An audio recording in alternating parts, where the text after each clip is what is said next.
Nebraska's 2-0 for the first time since 2016 with a 28-10 win over Colorado in jacked Memorial Stadium. We'll recap it next.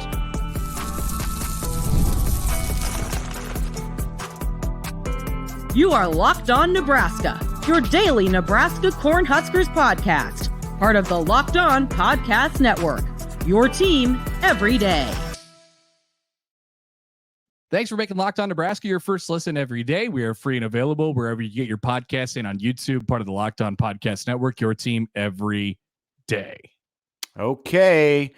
It is Sunday. We are here for our first ever post-game reaction show. This was needed. Connor. Nebraska put a beat down, at least in the first half, on the Colorado Buffaloes Saturday night at Memorial Stadium. Huskers leave with a 28-10 victory.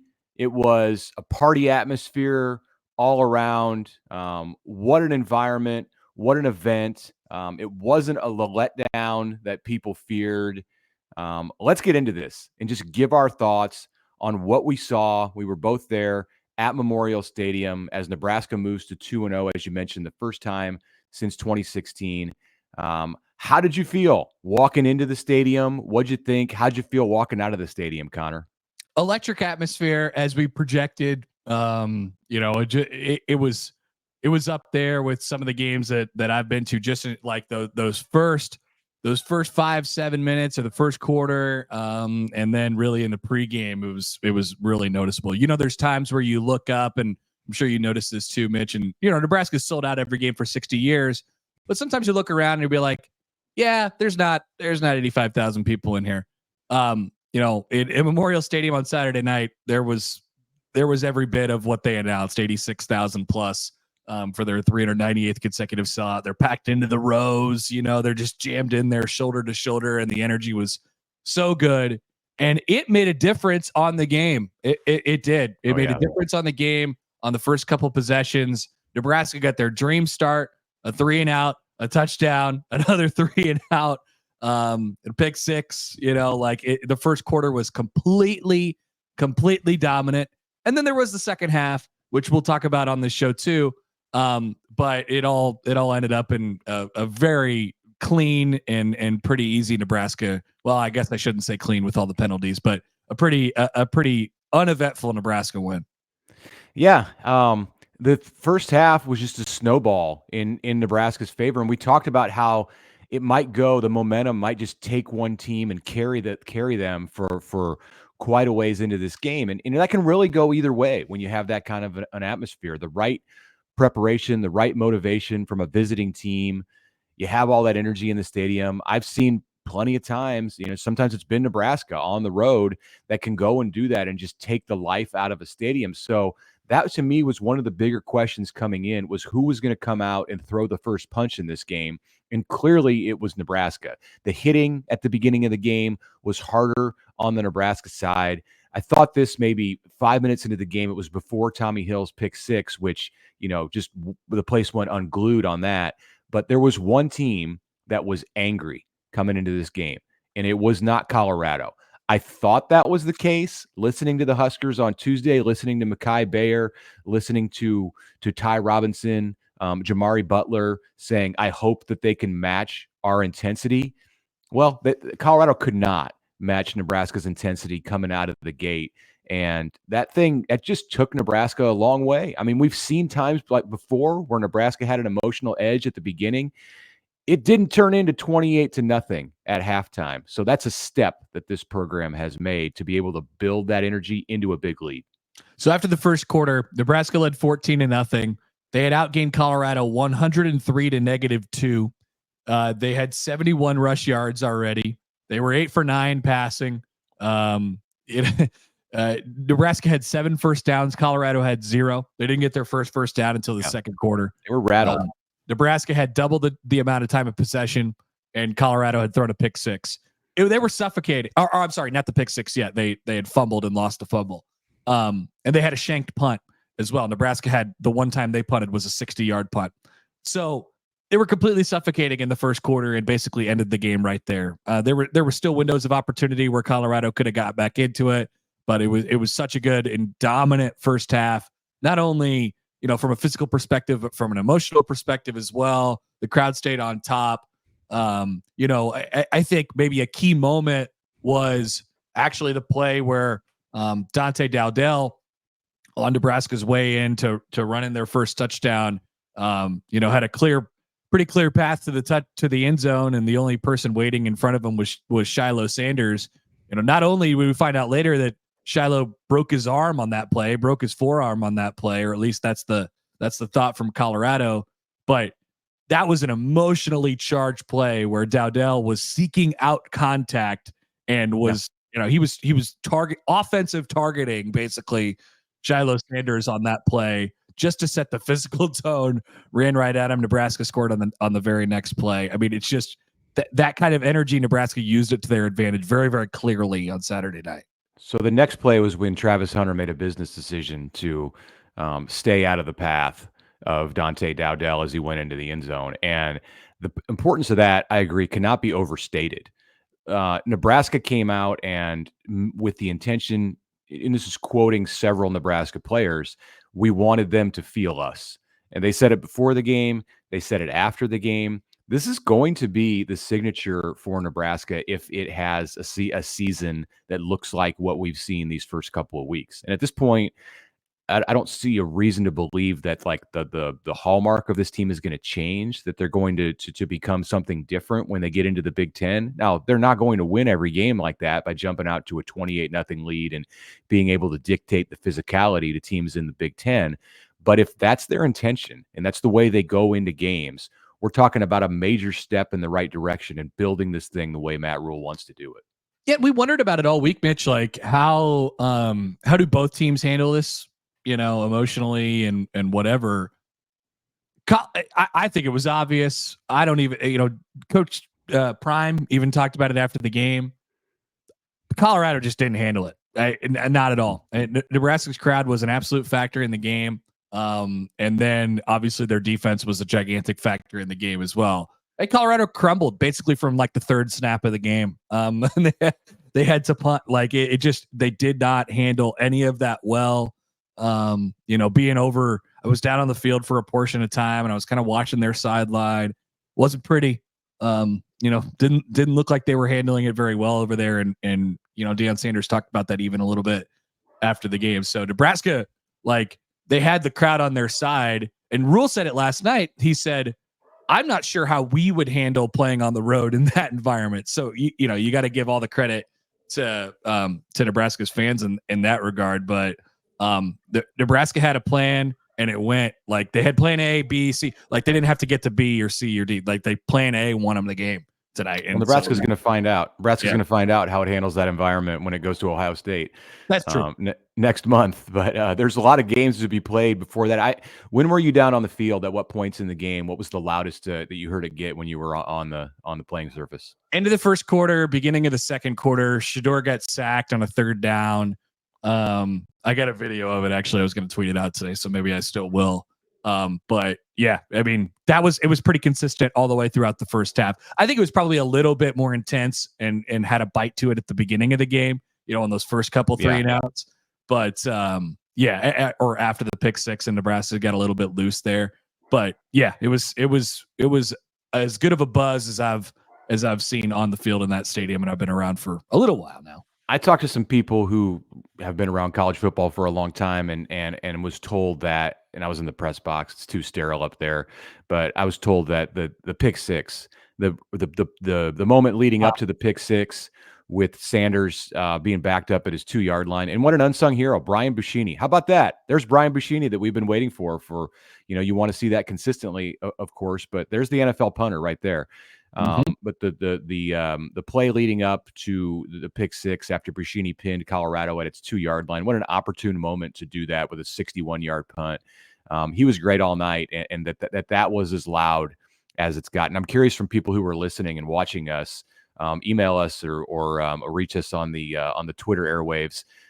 Was that the loudest part of the game? Was it like the entire first quarter like that? It was electric. And some of the players said that the Michigan game from 2021 was every bit as loud or louder than that one. I believe Ty Robinson said that was second only to Michigan, but Ramir Johnson, who's been around just as long, he said that was as loud as he's ever heard it on Saturday night. Nebraska needs that energy.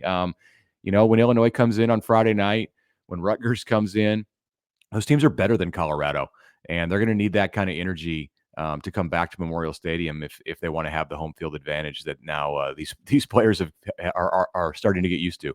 Yeah, let's take a break here, and we'll talk about sort of where things stand as we go forward, what to take away from this one, and how it might apply to Nebraska's upcoming month of September and heading on into October. Appreciate you guys watching us. Thanks for sticking with us, watching us on YouTube. Like and subscribe the show. Helps us out, helps us get the show in front of more people. You can also email us at lockedonneb@gmail.com. Appreciate you guys being here on a Sunday. We'll come back after this. All right, quick break here to tell you about 5 Hour Energy, a sponsor of our show. If you've got a to-do list on this weekend, on this Sunday, on a football Sunday, an NFL Sunday, a do-it-yourself project at home, and you want to stay awake to be able to watch Sunday Night Football, try a 5 Hour Energy shot and check everything off your list. If you're like me, that list, especially on these fall weekends, it can get long. Yeah. So when you head out to get supplies, you're saying, yeah. Don't forget to pick up some 5 Hour Energy. I know as a new dad, that list gets even longer and longer, Connor. With zero sugar and a convenient portable size, it is the perfect pick-me-up for getting stuff done. The 5 Hour Energy website has flavors galore like watermelon, tropical burst, grape berry, and more. There is a flavor for everyone. Try them all.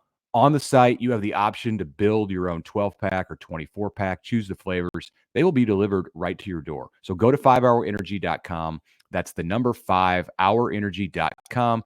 Get some 5 Hour Energy today. Use our promo code LOCKEDONCFB to receive 20% off your first order. It's valid until September 30th on one order only. Not good on subscriptions. Not good with other promotions. Go to 5hourenergy.com.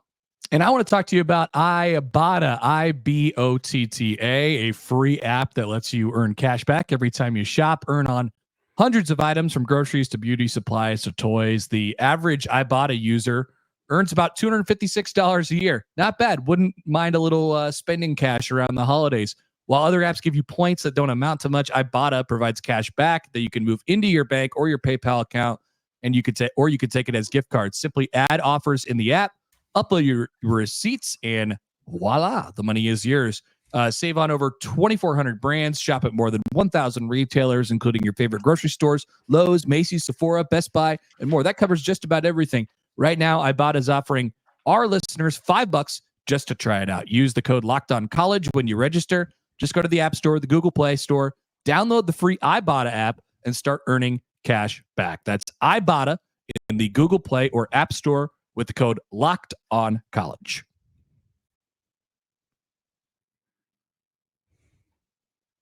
All right, welcome back. Let's talk about Dylan Raiola for a couple minutes here. Who was calm, steady. Was pictured showing his watch off after the game, which I thought was interesting and fun, and got to hug his family and all of those things. But Dylan, no more games against Shadur, so I think he's safe there. Yeah, I think so.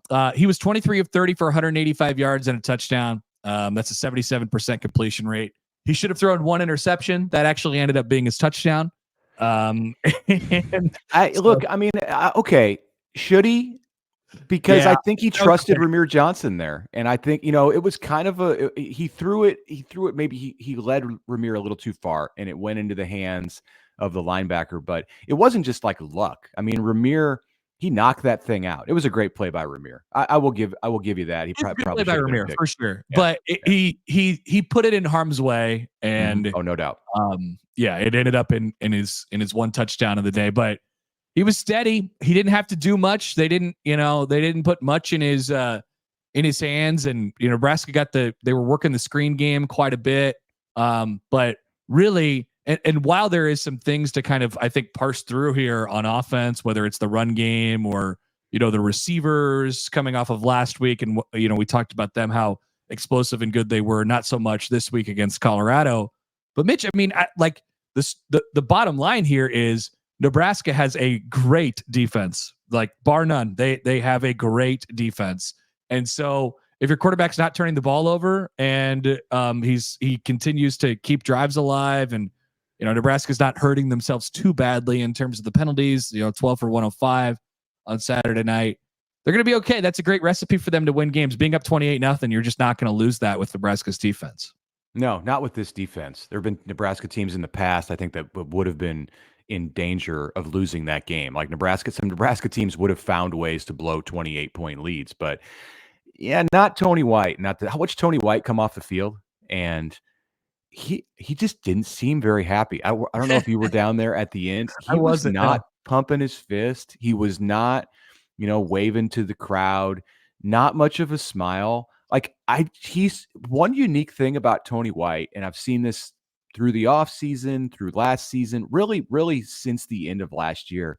His standards are so high. I think that when we hear from him Tuesday, you're gonna get some stuff about how he was not happy with the way things went in that game. Like he did not think they should have given up 10 points. And I could see it on his face. And you could hear some things in Matt Rule's comments after the game, understandably, that he wasn't pleased. But he did want to make sure that everybody knew that he was fired up. His overall feeling about the game is that he was very fired up that Nebraska got this win. I found it interesting that he said, we thought this was going to happen. Yep. We thought Great the score would be like this. Like also his comment about how the star of our team is our team. He maybe took some shots there. Well, that was a little shot. There was one more too, and it was, we have celebrities here that care about us, and he was talking about Bud Crawford. So like just a couple little things there at the end. These two programs are gonna see each other for a while, and certainly a Nebraska team won't ever face a Deion Sanders coach team ever again. So talk your mess, man. So and the students ran onto the field. We had a lot of questions on our post-game show last night on 1620 The Zone about Shedeur leaving early, and he was out of the game at that point, and he took a shot to the head too. Yeah, I think he took a shot. I know he took a shot to the head, and I think that's why they took him out. I mean, it's interesting that they put him back in the game after the shot to the head, but I think that's why he left the field, because if a guy has a concussion, or if there's even the possibility that he has a concussion, you don't want him out there when there's fans on the field. Right. Especially when he's as high profile as Shedeur. Yeah. And so back to the original part here with Raiola, he didn't have to do much. He wasn't asked to do much. And I think that is absolutely the math equation for Nebraska, right? I think there's going to be times this year where he does have to win Nebraska a game.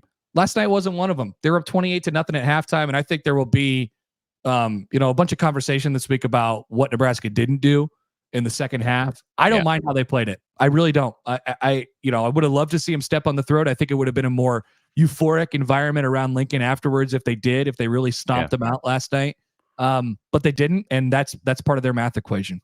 What if Ramir Johnson's 69-yard run had counted? That was amid the sequence where there was a penalty or multiple penalties every play for like 10 consecutive plays. Mm-hmm. And I think the officials just got they lost sight of what was happening, and they were chasing their tails, and just, the flags were flying way too often at that point of the game. And they got Ben Scott on a holding call there.